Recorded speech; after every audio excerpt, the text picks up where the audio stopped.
pemersatu bangsa. Ayo dengar radio, satu suara berjuta telinga. Saya Joko Widodo, Presiden Republik Indonesia. Suara Pacitan milik kita. Halo Mitra Setia, Assalamualaikum warahmatullahi wabarakatuh. Selamat pagi dan pastinya selamat berjumpa kembali di bulan Agustus ini ya Mitra Setia. Mungkin juga banyak sekali yang lagi semangat-semangatnya ya. Apalagi kita bisa bertemu lagi di bulan yang penuh semangat nih, karena udah bulan Agustus. Saatnya Dea Maharani berjumpa lagi di acara Live Special Talk bersama KPPN Pacitan edisi Senin 8 Agustus 2022, yang mana acara ini juga bisa Mitra Setia lihat, dan juga Mitra Setia bisa komen ataupun juga mengirimkan pesannya juga di live YouTube-nya Suara Pacitan dan juga Facebook-nya Suara Pacitan. Kalau mungkin Mitra Setia pengen mengajukan pertanyaan, bisa di pesannya di 081335335444 dan lain teleponnya di 88347.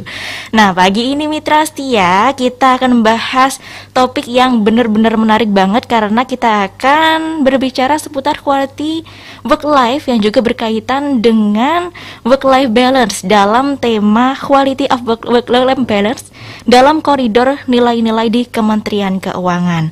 Yang juga ini kemarin juga sempat ramai nih Mitra Setia ya, seputar work life balance di Twitter nih. Kayak ada juga temen yang juga nge-tweet nih, kayak jangan overload living dengan kerja di atas 8 sampai 9 jam kerja gitu ya, kayak overwork gitu artinya ya.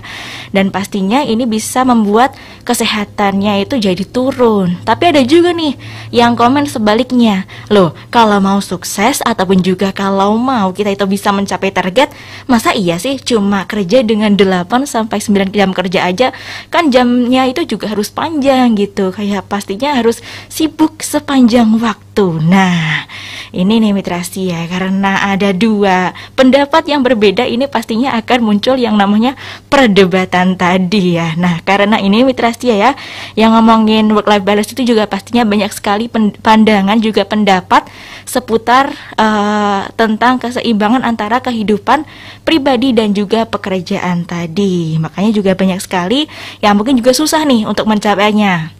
Makanya di pagi hari ini Mitra Setia kita akan mendiskusikannya langsung dengan Pak Hari Purwanto nih, narasumber kita yang sudah hadir di studio Radio Suara Pacitan. Beliau adalah Kepala Seksi Verifikasi Akuntansi dan Kepatuhan Internal KPPN Pacitan. Selamat pagi Pak Hari. Selamat pagi Mbak Dia, selamat pagi juga pendengar RSP di seluruh wilayah jangkauan ya.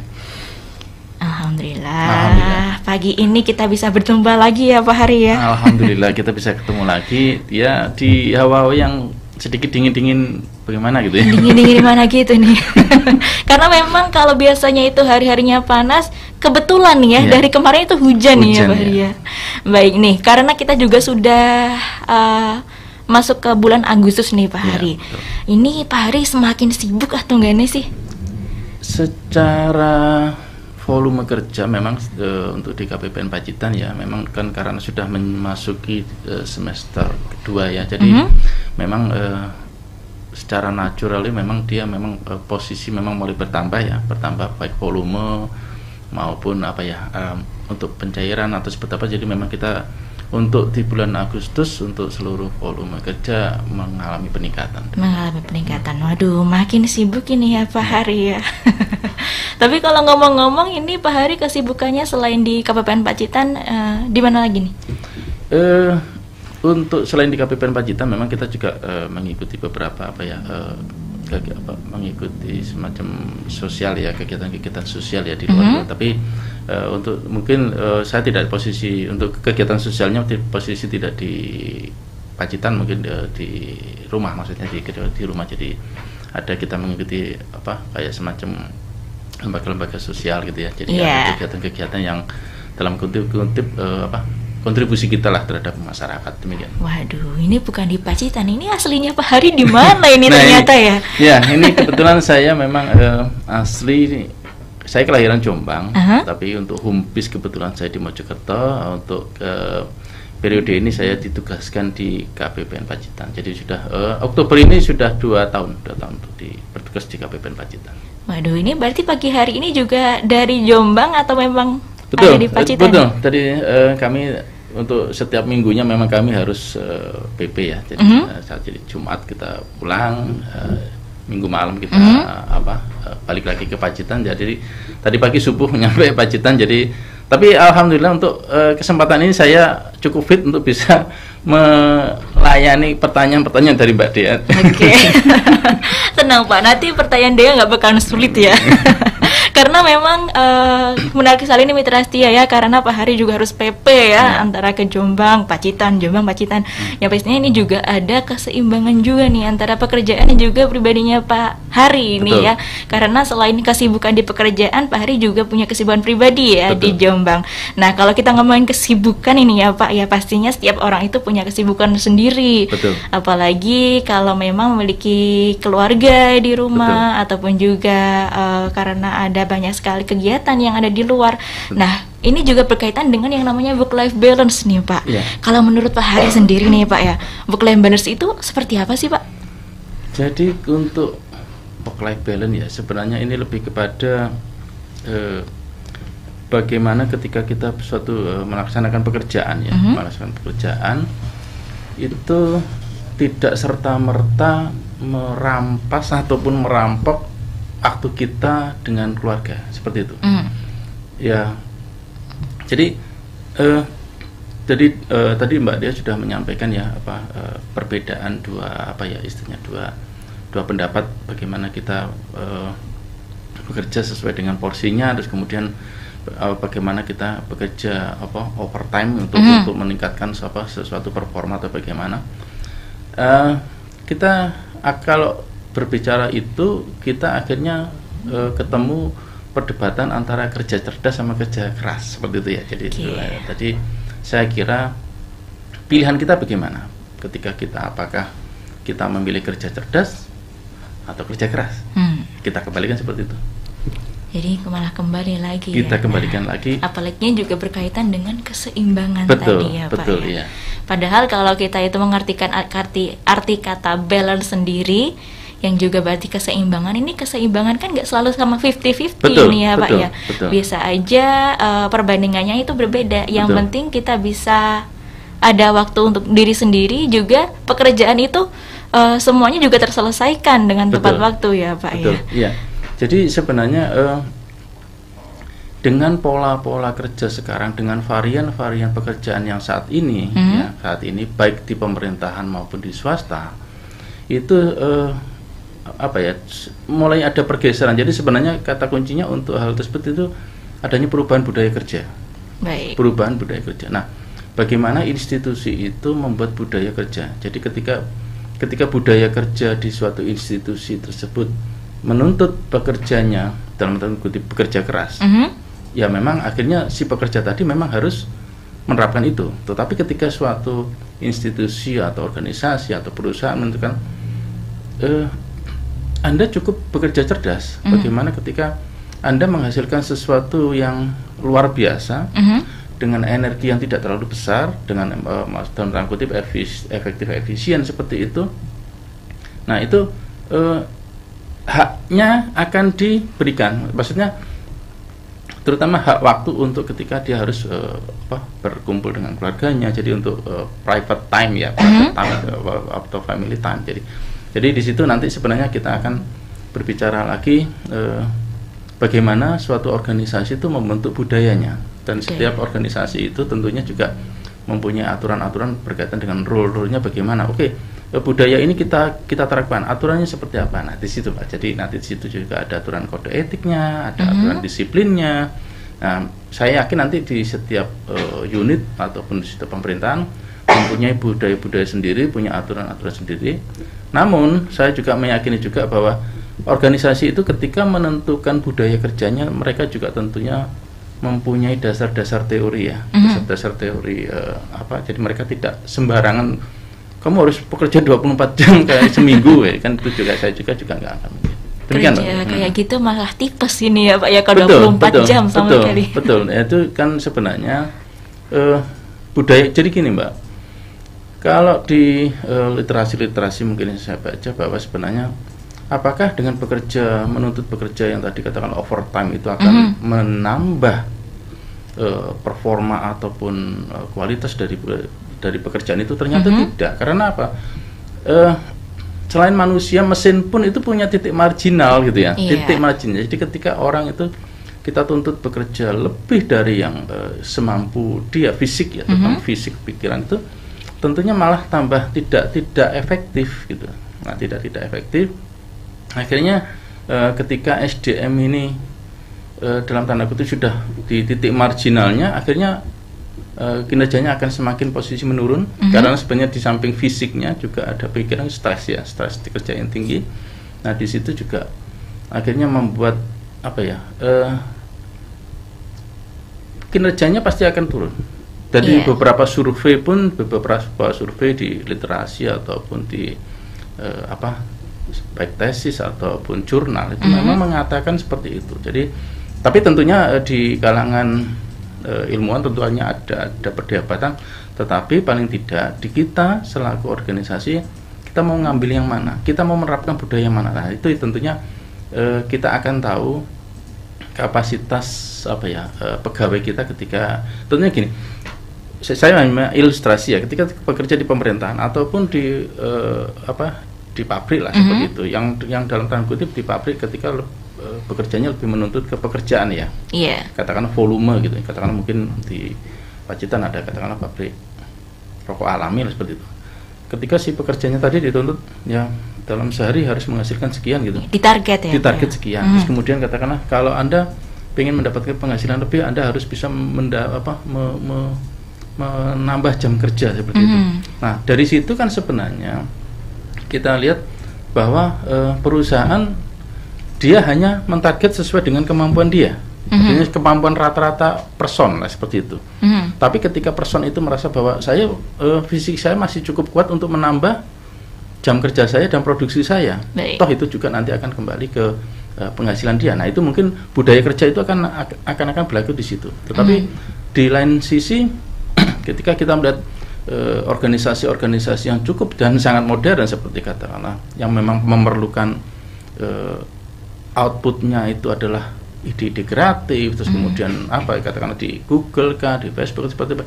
Nah, mereka perlu untuk mendapatkan ide, mereka kadang-kadang tidak bisa di satu titik, maksudnya di ruang lingkup kecil gitu ya.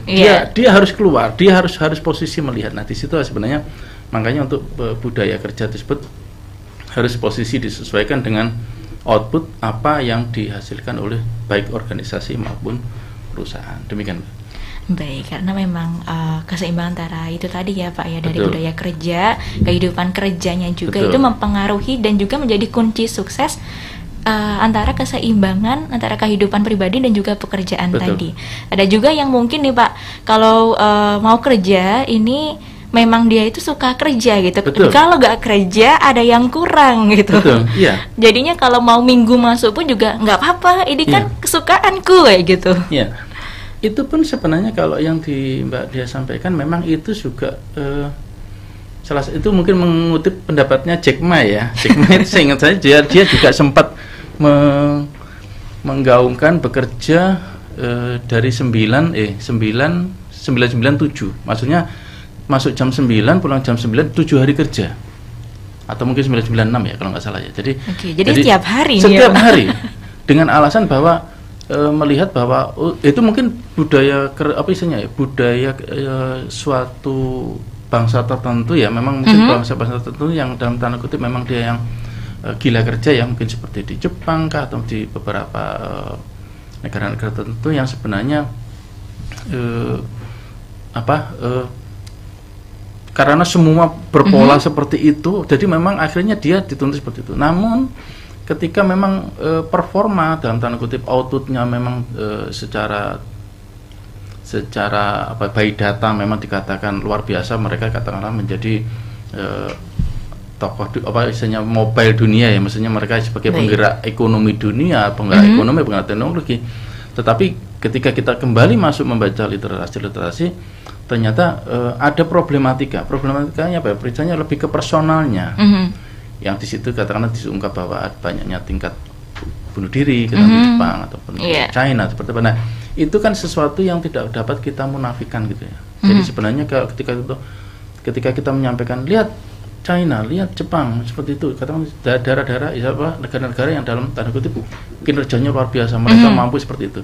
Tapi seperti itu. Tapi saya entah apakah berbangga atau bagaimana, tapi dalam tanda kutip gini, tingkat kebahagiaan. Nah, ketika ada survei tingkat kebahagiaan, ternyata orang Indonesia itu tingkat kebahagiaannya lebih tinggi.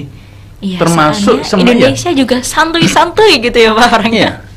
Karena sebenarnya apa? Karena di situ orang Indonesia itu dikenal tidak istilahnya kalau bahasanya itu kemaruk gitu ya. Iya, orang Indonesia dikenal tidak posisi kemaruk gitu. Jadi mereka merasa bahwa saya dengan penghasilan sekian saya sudah cukup seperti itu.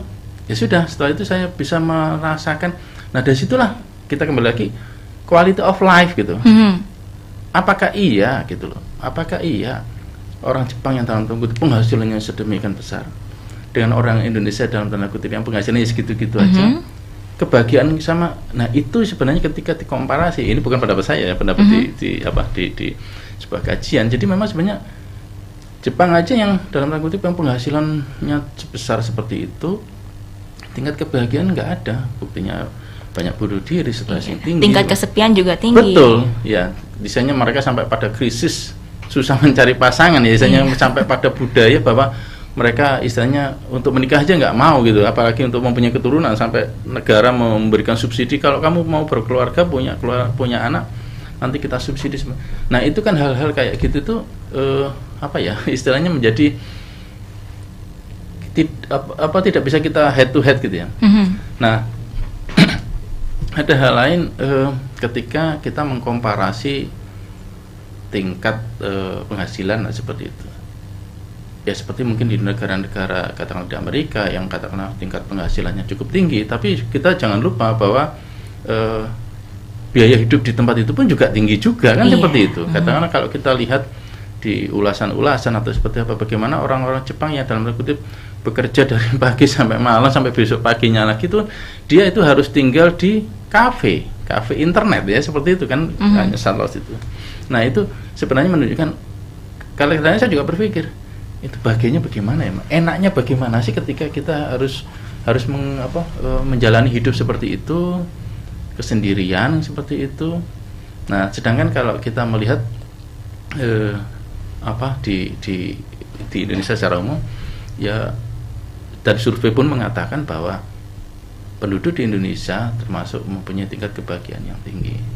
Kira-kira seperti itu. Mungkin kalau juga di Indonesia nih Pak ya, baru ada sedikit stres gitu, langsung healing tipis-tipis nih Pak. Nah, itu ya, sekarang yang lagi keren kata-kata healing ya. Iya, jadi healing. Jadi ketika ada mungkin seseorang yang dalam tanda kutip agak stres, ini kurang piknik gitu. Itu ya. Jadi seperti itu. Nah, tapi sebenarnya kalau saya melihat fenomena sekarang itu memang kami lebih melihat itu memang seperti saya sampaikan tadi, pergeseran budaya. Kenapa bisa saya katakan? Dulu sebelum di sini saya pernah melakukan semacam kegiatan mengumpulkan PNS yang baru masuk.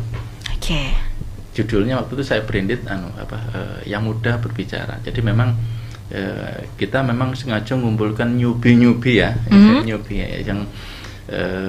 yang baru lulus dari, istilahnya yang baru diterima jadi ASN seperti itu. Nah, kita tahu bahwa tentunya ASN baru kan tentunya juga generasi milenial ya, generasi milenial. Jadi sebenarnya dari situ, dari acara itu, satu hal yang bisa saya simpulkan bahwa generasi yang sekarang, ASN sekarang yang baru itu, intinya mereka memerlukan ruang gerak yang cukup, bukan diberikan kebebasan mereka tuh sebenarnya kalau diberikan kebebasan mereka nggak mau. Tetapi ketika mereka itu katakanlah semacam dikekang, mereka juga pasti akan berontak. Jadi intinya sebenarnya kan kita pastinya mendengar gitu sih, ini kalian newbie, misalnya orang baru masuk bekerja, kalian dari generasi milenial, berarti kan ada perubahan budaya ketika mungkin entah dari kampus kah atau dari sekolah, kemudian masuk di lembaga atau di organisasi yang dalam tanda kutip mempunyai aturan-aturan rule seperti itu. Nah, bagaimana sih sebenarnya kalian memandang dari aturan-aturan tersebut yang ada sekarang ini dengan keinginan kalian? Nah, dari situ sebenarnya dari masukan-masukan itu tadi kita akomodir gitu ya, baik itu berupa tulisan ataupun ketika kegiatan itu kita upload ya, kita upload itu kan tentunya kan pimpinan-pimpinan kita di atas kan pasti juga melihat gitu ya, oh ini ada kegiatan resmi, oh mereka intinya menginginkan dan itu pun dari hampir semua apa istilahnya institusi lain yang menyelenggarakan hal yang sama menarik kesimpulan yang sama bahwa sebenarnya untuk generasi-generasi yang sekarang mereka menentukan ruang gerak yang cukup karena mereka itu untuk saat ini tuh satu hal yang diinginkan adalah eksistensi. Nah, ini benar sekali. Eksistensi. Dalam bentuk apa? Eksistensi mereka itu kadang-kadang dalam bentuk semacam kreativitas, gitu ya, kreativitas. Jadi sebenarnya kalau kita bicara ada 3 poin ya sebenarnya ya, ada 3 poin sebenarnya yang dibutuhkan adalah kreativitas, adaptif dan kolaboratif, seperti itu. Nah, sebenarnya 3 poin ini itu secara alamiah itu sudah dimiliki oleh anak-anak kita lah, adik-adik kita lah, seperti itu. Nah, bagaimana ketika poin itu yang ketika poin alami tadi yang sudah ada di diri mereka itu kita maksimalkan. Ketika baik salah satu ataupun ketiganya sudah kita blok, itu mungkin beberapa orang mengatakan useless. Ini pegawai itu useless. Padahal sebenarnya ini kayaknya memang betul si pegawai tersebut itu memang useless ataupun memang cara kita yang memandangnya atau menanganinya yang salah. Nah, itu sebenarnya. Jadi, nah karena itu tadi makanya perlu regulasi-regulasi baru, penyusunan-penyusunan baru. Tentunya karena memang sudah ada koridor-koridornya, tentunya oke, kita kasih ruang gerak, tetapi ingat ada poin-poin tertentu yang tidak boleh dilewati. Nah, di situlah sebenarnya bagaimana kita mengedukasi mereka, memberikan kesempatan mereka dalam mengeksplor dirinya ya, Dan ini pun sebenarnya hal tersebut ternyata ketika saya coba browsing ternyata di dunia pendidikan pun hal yang sama. Mungkin nanti ada pendengar yang bisa mengomentari hal itu. Jadi ada di dunia pendidikan pun ketika seorang guru mengajarkan muridnya itu pun juga ternyata pola-pola bahwa yang anak-anak sekarang itu ternyata memang memiliki pola yang sama. Jadi saya meyakini bahwa bagaimana kita memanage SDM tadi ketika yang newbie tadi di kita itu pun nggak ada bedanya ketika di seorang guru mendidik muridnya seperti itu. Ya. Baik lagi, apalagi sekarang itu sudah banyak sekali di konten-konten Instagram, ataupun juga media sosial lain ini ya Pak ya, kayak lebih banyak pekerja milenial itu yang self-aware terhadap adanya work-life balance tadi. Kalau ada yang lebih gitu, mungkin kayak ini kayak keterlaluan banget, cuma kerja-kerja doang gitu. Jadinya lebih banyak adanya keseimbangan di mana mereka itu juga bisa mengeksplor dirinya dan juga bisa berkembang, di mana juga mereka itu bisa bekerja dengan baik dan juga pastinya quality over quantity gitu ya Pak ya. Baik. Nah, kalau untuk di KPPN Pacitan sendiri bagaimana Pak? Nah, untuk di KPPN Pacitan ini hanya sebagai gambaran umum saja. Jadi kalau untuk di KPPN Pacitan itu untuk generasinya lengkap ya, karena ada generasi baby boomer, generasi X, Y, sama milenial gitu ya. Jadi tentunya masing-masing generasi itu memiliki kebutuhan yang berbeda. Jadi katakanlah mungkin generasi baby boomers lebih, saya dalam bekerja menginginkan seperti ini gitu ya. Juga generasi-generasi yang lain atau generasi yang milenial tadi ya, jadi seperti generasi Y atau nah tentunya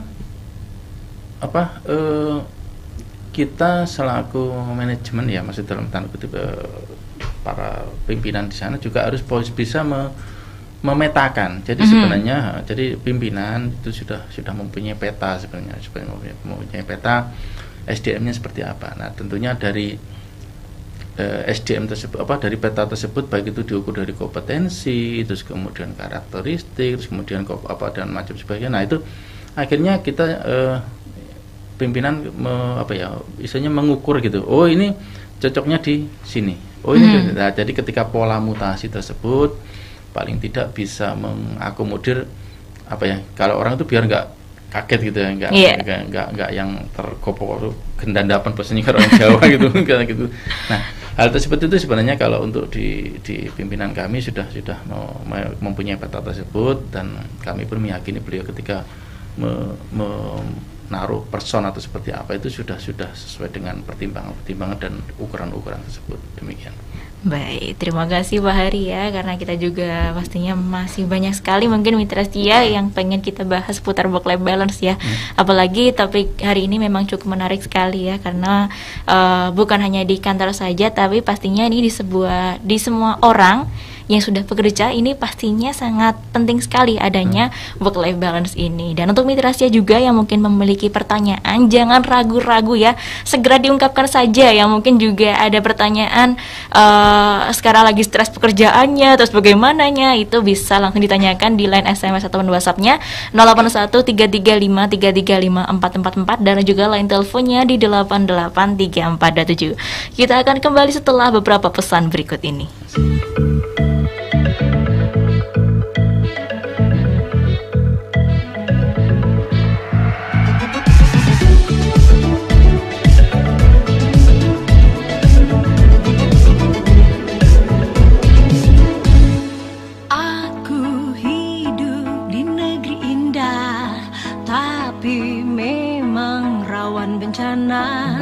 Tak perlu jadi takut dan resah, yang penting siaga bencana. Kenali tanda-tanda bencana, waspada dimanapun kita berada. Siapkanlah tas bencana, jangan lupa selalu berdoa.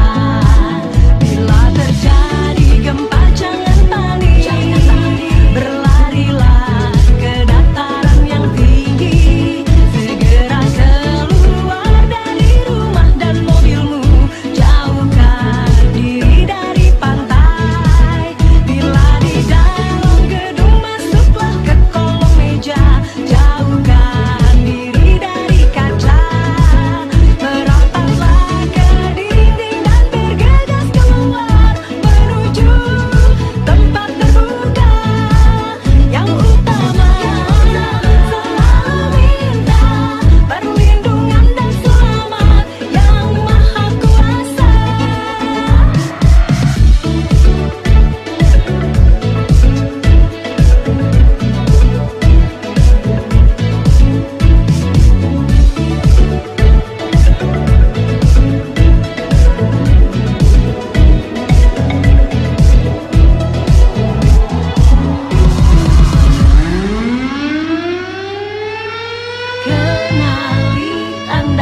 Perbedaan bukanlah penghalang untuk bersatu. Dalam persatuan, kita menemukan energi yang maha dahsyat untuk menggerakkan seluruh tenaga, pikiran, dan tetesan keringat untuk kemajuan Indonesia. Pidato Presiden Joko Widodo dalam sidang tahunan MPR. Rumah Besar Indonesia adalah tempat yang nyaman untuk semuanya. Ruang hidup bagi seluruh anak bangsa dari Sabang sampai Merauke, dari Miangas sampai Pulau Rote. Dalam rumah besar ini, semua anak bangsa bisa berkarya, bisa bergerak, bisa berjuang untuk mewujudkan mimpi dan cita-cita kita bersama. Perbedaan juga bukanlah penghalang bagi kita untuk bersatu. Dalam persatuan itulah kita menemukan solidaritas, kepedulian, dan semangat berbagi antar sesama anak bangsa. Saya yakin, seyakin-yakinnya, persatuan Indonesia akan selalu sentosa. Seperti kiambang-kiambang yang bertaut kembali setelah biduk pembelah berlalu. Saya yakin, seyakin-yakinnya, dengan berpegang teguh pada semangat persatuan Indonesia, rumah besar kita tidak akan runtuh, tidak akan ambruk, tidak akan punah, tetapi justru berdiri tegak, bukan hanya untuk 100 tahun, 500 tahun, tapi insya Allah untuk selama-lamanya. Iklan layanan masyarakat ini persembahan Persatuan Radio TV Publik Daerah Seluruh Indonesia, Persada ID, untuk menyiarkan baik. Iki TV apa lho? Gambare kebyur kaya semut, kayak suarane kemrosok kaya udan. TV kok digebroki kaya ngono? Ambiar kuwi kok. Karuan ben ajur kayak tuku meneh. Ojo dilebar duite. TV-ne wae dipasangi set-top box, tetep nganggo antena lawas, tapi gambaran suarane malah kinclong. Kok pinter temen tuh Bu, saiki nyambi servis elektro apa ya? Jatah siaran iki wis pindah digital lho, Pak. Wiwit 30 April siaran TV analog sak Pacitan di stop, diganti digital. Siaran digital boten perlu langganan tanpa kuota, saged mriksani kanthi gratis. Pramila sumangga sami pindah datang siaran TV digital. Kapiwarakaken dening Kementerian Kominfo, Persatuan Radio TV Publik Daerah Seluruh Indonesia, Indonesia Persada ID, lan Radio Suara Pacitan. Radio adalah media pemersatu bangsa. Ayo dengar radio, satu suara berjuta telinga. Saya Joko Widodo, Presiden Republik Indonesia. Suara Pacitan, milik kita. Masih bersama Dea Maharani di acara live special talk bersama KPPN Pacitan. Yang mana terima kasih sekali untuk mitra setia yang masih stay tune di 90,4 Radio Suara Pacitan, dan juga yang pastinya sudah menonton live streaming kami di channel YouTube Suara Pacitan dan juga Facebook Suara Pacitan. Dan kali ini kita masih bersama Pak Hari. Pak Hari masih semangat ya? Masih semangat. Masih semangat. Oke, karena ini bulan Agustus yang pastinya bulan penuh semangat, jadinya nggak boleh ada yang namanya loyo-loyo ini Pak. Harus semangat 45. Harus semangat 45. Nah Pak Hari, ini ada beberapa pertanyaan yang sudah masuk ini ya Pak ya. Langsung saja kita bergabung dengan gatekeeper kita. Ada Purwo Sasongko. Purwo, apakah sudah ada pertanyaan yang masuk Pak? Ada Mas Anto dari Pacitan. Assalamualaikum, selamat pagi. Mau bertanya, semisal dengan pekerjaan yang begitu banyak ditambah tubuh yang kurang asupan gizi, seringnya kondisi seperti itu kan cenderung lebih mudah membuat kita marah dan mengeluh gitu. Kalau posisi seperti itu, cara mengatasinya bagaimana Pak? Mas Anto dari Pacitan. Baik, terima kasih Mas Anto dari Pacitan. Monggo Pak. Baik, terima kasih. Langsung ya. Jadi ketika volume pekerjaan yang sangat tinggi, terus kemudian katakanlah dengan kondisi fisik ya, kondisi fisik yang dalam tanda kutip kurang fit atau kurang prima gitu. Nah, jadi makanya sebenarnya ketika kita melihat kondisi seperti itu, apakah bekerja keras itu masih relevan? Kita kembalikan seperti itu. Makanya sebenarnya kita harus kembali berpikir bahwa ketika dengan kondisi seperti itu, kita harus bekerja cerdas. Baik. Bagaimana ketika pekerjaan adalah tugas, adalah sesuatu tugas memang yang harus dikerjakan dan itu pun menjadi kewajiban kita. Tetapi ketika kita salah dalam melaksanakannya ataupun kita tidak mau keluar dari rule-nya, maksudnya tidak mau out of the box terhadap penyelesaian pekerjaan tersebut, tentunya kita juga akan energi kita akan tergerus juga. Jangankan orang yang fisiknya memang yang sudah lemah, apalagi orang yang kondisi fisiknya yang luar biasa pun ketika dia harus digeber terus seperti itu juga saya yakin pun juga tidak akan pernah sanggup seperti itu. Nah, jadi sebenarnya kalau menurut saya, tapi saya mengacu pada ulasan-ulasan maupun hasil kajian dari para ahli ya. Iya. Tentunya itu tadi dibutuhkan adanya suatu terobosan baru, kreasi-kreasi baru. Bagaimana kalau agar pekerjaan volume tersebut yang sebegitu banyak tersebut itu bisa terselesaikan dengan baik, mungkin sempurna, ya kan? Kemudian katakanlah membawa hasil, tetapi energi kita pun tidak terkuras di sana. Mungkin zaman dulu kalau pernah kita lihat ya, kalau mungkin zaman dulu pabrik rokok dulu kan kayak yang dilinting itu ya, satu-satu pakai tangan gitu kan. Tapi dengan perkembangan zaman orang secara otomatis pasti akan berinovasi. Pertama yang pakai kayu itu ya, saya ingat saya kan kayu ya, di videonya di gudang garam atau seperti apa kan pakai kayu. Tapi sekarang dengan perubahan zaman ya tentunya menggunakan peralatan mesin ya. Tapi dengan di situ paling tidak satu si pekerja tadi dapat melaksanakan tugasnya dengan baik. Bahkan bisa jadi lebih kinerjanya bisa lebih dikarenakan katakanlah dia energinya 100 kemarin terus kemudian akhirnya outputnya 1000, tapi dengan penambahan alat tadi katakanlah energinya 100 dia bisa menjadi 1500 atau bahkan 2000. Nah, di situ sebenarnya ukuran itu yang akan menjadi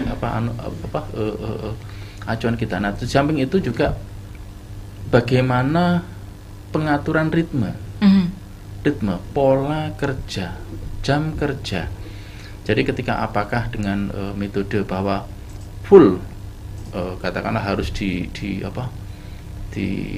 secara langsung gitu, apakah dalam tanda kutip hit and run ya, hit and run ada metode kalau kerja jam sekian, break kemudian sekian, seperti itu. Nah, itu kan juga katakanlah nanti durasinya lebih panjang, tetapi dia ada kesempatan untuk istirahat yang cukup untuk dia bisa melakukan aktivitasnya. Itu biasanya untuk yang katakanlah sopir ataupun apa, itu memang kan sifat pekerjaannya seperti itu. Nah, jadi menurut saya ketika ada kondisi seperti itu, kita ciptakan kreasi. Kita ciptakan bagaimana supaya hal-hal ini bisa terselesaikan dengan baik, tugas kita dapat terselesaikan dengan baik, tetapi energi kita tidak terkuras terlalu lebih. Demikian kira-kira mungkin jawaban dari saya. Baik, berarti lebih ke kerja cerdas ini ya Pak? Harus seperti itu. Harusnya. Baik, semoga saja juga bisa menjawab pertanyaan dari Anto ini ya yang sudah bergabung. Baik, selanjutnya Purwo. Pak Kartono di Madiun berkomentar lewat WA, saya sepakat dengan Bapak Hari bahwa zaman sekarang ini kerja keras saja tidak cukup, tetapi juga harus kerja cerdas. Selain itu juga harus mempertimbangkan kemampuan diri, artinya karena kerja harus optimal, namun bekerja melebihi ambang batas kemampuan juga kurang bijak. Kata kuncinya adalah tingkat kesyukuran masing-masing individu. Salam sehat Pak Hari dan kru Radio Suara Pacitan. Kemudian Pak Syahroni di Bandar, temanya cukup menarik hari ini karena berkaitan dengan keseimbangan antara tuntutan pekerjaan dengan waktu bagi keluarga. Keseimbangan itu memang ideal, meskipun kadang sulit menentukan karena jika kita berat salah satu, maka kepentingan yang lain akan terkorbankan. Bagaimana kiat-kiatnya Pak Hari? Baik, salam sehat kembali buat Pak Kartono tadi ya, yang ada di Madiun ya. Baik. Untuk selanjutnya, monggo Pak Hari. Ya, baik. Jadi dari seluruh komentar maupun pertanyaan yang sudah disampaikan tadi, bahwa sebenarnya inilah reality yang ada sekarang. Reality yang ada sekarang, bahwa kesadaran masyarakat bahwa kita perlu untuk menyeimbangkan antara bekerja kita, terus kemudian bagaimana kita merefreshing diri kita itu ya. Jadi makanya ketika kita bisa biasanya healing piknik tipis-tipis atau bagaimana. Tetapi paling tidak di situ ketika tuntutan pekerjaan bervariasi, katakan gini, ketika tuntutan pekerjaan itu lebih menitik beratkan kepada fisik, mungkin dalam tanda kutip kerja keras itu bisa itu. Tapi kalau ketika memang untuk pekerjaan-pekerjaan yang lebih dominan kepada penggunaan daya pikir seperti itu, analisa atau seperti apa, itu memang itu memang perlu mengatur ritme yang tepat. Karena apa? Karena ketika kita salah mengolah data, salah mengolah informasi atau seperti apa, terus kemudian data atau informasi itu dituangkan ke dalam laporan kah atau kebijakan lah, itu ketika salah itu efeknya luar biasa. Jadi makanya kadang-kadang perlu ketika untuk pekerjaan-pekerjaan yang mengolah pikiran atau bagaimana, itu memang harus betul-betul fresh, harus berpikir jernih. Karena kalau dituntut waktu atau seperti apa dan akhirnya pemikirannya tidak jernih, buyar ya Pak ya. Iya. Kalau nggak fokus, referensinya pasti akan kan, karena sebenarnya kita coba berusaha untuk merumuskan sesuatu lah, katakan kita pengambil kebijakan lah seperti itu. Katakanlah mungkin bapak-bapak kita yang menyusun peraturan lah. Kan tentunya beliau itu kan harus mendengarkan informasi-informasi yang sedemikian banyak, terus kemudian beliau harus membaca juga ketika regulasi ini kalau dikeluarkan itu apakah nanti berefek positif negatif. Nah, itu kan perlu pertimbangan yang cukup teliti ya, karena kalau kita berpikir perasaan ini seperti ini, sedangkan referensi di pikiran itu kurang, tentunya dengan kebijakan yang salah, dampaknya itu nggak hanya cuma di pribadi tetapi ke seluruh masyarakat. Nah, itu sebenarnya hal-hal yang perlu kita hindarkan lah. Jadi paling tidak dengan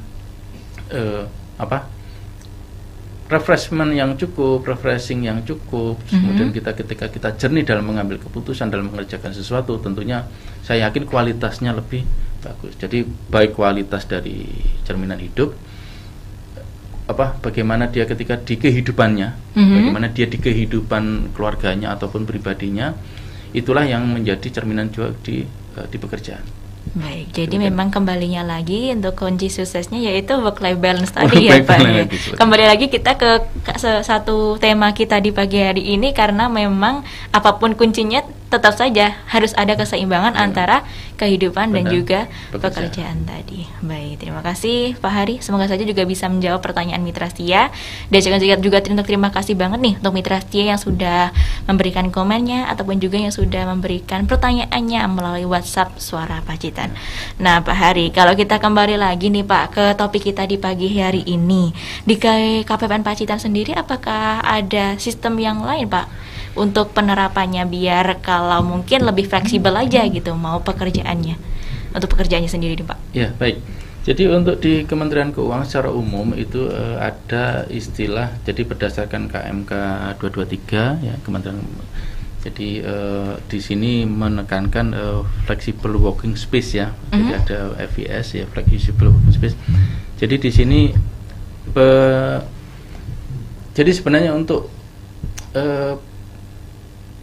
pelaksanaan pekerjaan ini sebenarnya sudah mengadopsi pada pola pekerjaan yang sudah modern ya. Jadi sebenarnya bagaimana pekerjaan-pekerjaan itu bisa terselesaikan dengan baik, berkualitas dan bertanggung jawab. Pokoknya jadi kualitas pekerjaan itu memang harus setiap pegawai ketika mendapatkan pekerjaan memang harus secara bertanggung jawab menghasilkan 3 poin tersebut. Jadi memang tepat waktu, kualitas baik, sempurna dan dapat dipertanggungjawabkan gitu. Nah, sebenarnya untuk pola pekerjaan flexible working space itu memang sebenarnya sudah dirancang dari di tahun-tahun, katakanlah tahun 2017 itu sebenarnya wacana itu sudah ada, namun belum bisa diimplementasikan dalam waktu yang dekat. Nah, hal ini akhirnya bisa dipercepat dengan adanya bencana. Jadi dengan adanya bencana COVID itu pun juga sebenarnya hal-hal yang memang sudah di planning di awal itu akhirnya bisa terimplementasikan lebih cepat. Iya, seperti WFO kayak gitu salah satunya ya Pak ya. Iya. Nah, karena apa? Karena Kementerian Keuangan memandang bahwa kita mempunyai posisi sangat strategis. Dalam artian apa? Ketika kami dalam Kementerian Keuangan tidak bisa menjalankan fungsinya dengan baik, itu akan berdampak luar biasa. Apalagi yang kami layani adalah satuan kerja. Jadi dari satuan kerja tersebut efeknya juga ke masyarakat. Baik. Jadi ketika itu ketika fungsi kami tidak berjalan dengan baik, tentu efeknya nggak cuma hanya di internal kami, tentunya di satuan kerja, berimbas ke pemerintah daerah, ke pemerintah pusat, dan imbasnya lagi ke masyarakat. Nah, dengan flexible working space ini sebenarnya lebih memudahkan. Jadi kita ambil sampling tadi, Mbak Dia juga sudah mencontohkan ya, katakanlah mungkin seperti saya yang katakanlah tiap minggu. Iya. Tapi ilustrasi yang lebih ekstrim lagi ketika bagaimana rekan-rekan kita yang bekerja di Surabaya, terus kemudian katakanlah kosnya atau rumah tinggalnya katakanlah di area Mojokerto, Jombang, Lamongan, yang tiap pagi mereka itu harus berangkat bekerja. Bagaimana? Jadi ataupun mungkin rekan-rekan kita yang posisi di Jakarta sana yang tentu tempat tinggalnya nggak akan mungkin di sekitaran Jakarta, tentu di Jabodetabek. Jadi ritme rekan-rekan kita yang bekerja di daerah situ, mereka itu katakanlah harus pagi berangkat jam 4 ya, setelah subuh mereka harus berangkat karena harus memakai angkutan umum. Terus kemudian katakanlah dia datang, nanti katakanlah dengan pekerjaan katakanlah selesai jam kerja selesai jam 17, jam 5 sore. Tapi kalau begitu dia memang harus ada pekerjaan itu diselesaikan, dia harus pulang jam 7, jam 8. Oke, jadi harus dia nyampe rumah, dia nyampe rumah jam berapa? Jam 12. Sebenarnya nah disinilah sebenarnya yang menjadi pertimbangan, salah satu pertimbangan bahwa bagaimana kalau si pegawai tersebut itu bisa bekerja di lokasi terdekat dari tempat tinggalnya. Baik. Nah, tentunya itu perlu mempersiapkan kantor-kantor tersebut dapat digunakan oleh pegawai lain yang bekerja di sini. Ya mungkin seperti inilah. Jadi ilustrasinya seperti ini. Katakanlah ada rekan kita katakanlah dari kantor pajak seperti ya, mungkin kantor pajak katakanlah di Ponorogo, kebetulan dia ada tugas ke Pacitan seperti itu. Terus kemudian katakanlah dia harus melaksanakan sesuatu pekerjaan. Ketika dia harus balik lagi ke Ponorogo, dia harus perlu waktu lah ya. Iya. Nah, daripada seperti itu dia istilahnya numpang bekerja lah. Jadi makanya dia katakanlah mungkin Bapak Ibu sekalian atau Mbak Dia kalau memang pernah ke KPPN, di situ kan ada juga sekarang dengan kami menerapkan modern kantor. Jadi fresh office itu kami menyediakan ruang atau tempat ketika selain pegawai kami itu untuk bekerja di situ. Ada fasilitasnya. Jadi katakan di situ entah minimal ruang kerja lah, minimal ruang kerja jadi yang bisa digunakan oleh institusi lain bekerja di situ. Karena ada beberapa hal-hal yang seperti contohnya jaringan yang memang jaringan intra yang tidak bisa diakses oleh orang luar ya. Jadi pekerja tersebut memang harus datang ke tempat kami, terus kemudian menggunakan jaringan intranet tersebut, terus kemudian dia baru bisa. Nah, ya itulah sebenarnya menjadi kemudahan-kemudahan dari institusi agar pekerja tersebut dapat menghasilkan output yang berkualitas dan waktunya itu tidak terbuang sia-sia. Jadi katakan dalam kutip, ketika dia harus bekerja, kita bayangkan aja lah ketika harus naik transport ketika dari subuh jam 7 nyampe, terus kemudian 4 jam lah, 3 atau 4 jam habis di perjalanan itu sangat-sangat melelahkan. Dan kalau itu dilakukan 1-2 hari, seminggu, setahun, 10 tahun kayaknya baru seminggu aja udah lenger ini. Betul, ya, Pak, itu jadi mungkin hal-hal ini mungkin untuk rekan-rekan di Pacitan mungkin yang tidak mengalami hal tersebut mungkin susah ya, tapi ketika yang sudah mengalami itu memang sangat-sangat berat. Sangat-sangat berat. Makanya ada penerapan dari VBS tadi nih Pak ya. Ini pastinya juga akan memudahkan mitra setia yang mungkin pengen melakukan pekerjaan dari jarak jauh. Jadi sekarang harus bisa menghemat menghemat waktu gitu ya. Tapi tetap menghasilkan kualitas dari output pekerjaannya itu bagus sekali. Baik.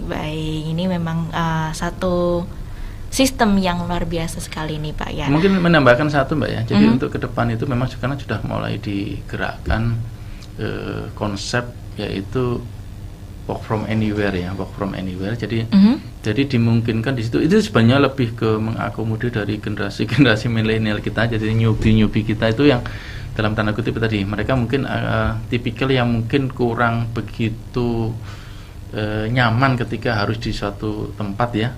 Nah, mungkin kemudian kita harus jadi di fresh office itu kita buat nuansa ruang kerja ataupun di ruang istilahnya di ruang kerja. Intinya dia tetap bisa bekerja dengan nuansa yang baru, tapi dipastikan bahwa itu menghasilkan kualitas kerja yang luar biasa. Tetapi tetap tidak boleh melupakan ataupun melanggar baik kode etik, nilai-nilai Kementerian Keuangan ataupun aturan disiplin pegawai. Demikian. Baik, jadinya ini pastinya selain kita itu memiliki kehidupan kerja yang lebih berkualitas, Betul. pastinya ini juga pastinya akan meningkatkan kinerja pegawai juga. Betul. Ini ya Pak ya. Baik Pak, karena waktunya juga sudah mepet ini ya Pak ya. Yep. Ini untuk closing statement Pak, boleh di-share dong Pak bagaimana tips dan juga triknya biar bukan hanya pegawai aja tapi masyarakat luas itu bisa menerapkan work-life balance juga ini Pak. Yep. Monggo silakan. Baik, terima kasih. Berarti mungkin sebagai closing statement aja. Jadi yang pertama bahwa kita perlu membiasakan diri untuk kerja cerdas. Jadi paradigma kerja keras itu sebisa mungkin digeser menjadi kerja cerdas. Di situ sesuai dengan kajian-kajian yang ada itu akan sangat membalancekan kehidupan kita. Dan yang kedua, perlunya budaya kerja yang positif dan perlu dan juga didukung oleh regulasi, aturan-aturan yang cukup agar pola kerja yang baru tersebut itu bisa berjalan dengan baik. Agar apa? Agar tidak melanggar aturan-aturan disiplin ataupun aturan-aturan sudah ditetapkan oleh. Jadi jangan sampai ketika kita menerapkan program tersebut tetapi malah efeknya menjadi buruk. Mungkin dua itu aja yang bisa saya sampaikan, yang mungkin untuk para pendengar bisa menjadi referensi aja, referensi ketika ingin menerapkan pola kerja. Demikian. Baik, terima kasih Pak Hari, karena kita pagi hari ini pastinya sudah bisa lebih mengenal lagi ya gimana work-life balance atau juga bagaimana menerapkan quality work life untuk mencapai kunci suksesnya dari work-life balance tadi. Dan pastinya juga Mitra Setia tadi juga dia ucapkan terima kasih juga nih buat yang sudah menerapkan work-life balance nih mungkin di kehidupannya ataupun juga yang tadi sudah bertanya seputar work-life balance melalui WhatsApp-nya Suara Pacitan dan juga yang sudah menyaksikan live streaming kami di channel YouTube Suara Pacitan dan juga Facebook Suara Pacitan. Dan karena sekarang waktunya juga sudah pukul 10 nih waktunya, Dea Maharani dan juga Pak Hari Purwanto pamit undur diri dari Jalan Veteran 15A Kota Pacitan. Dea Maharani pamit undur diri. Selamat siang, selamat beraktivitas, semangat untuk bulan Agustusnya. Wassalamualaikum warahmatullahi